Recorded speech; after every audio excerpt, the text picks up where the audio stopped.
slowly try to find ways. For those who want to be repatriated, we will find ways to get you out safely.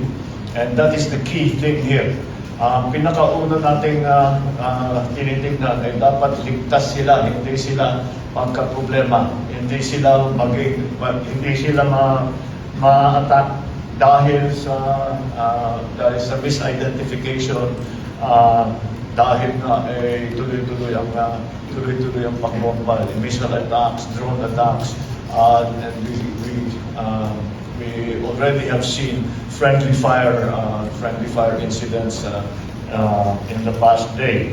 So kailangan natin bantayan yun. So right now, safety first for our people, and they are in constant contact with our embassy staff, both and the families of those who are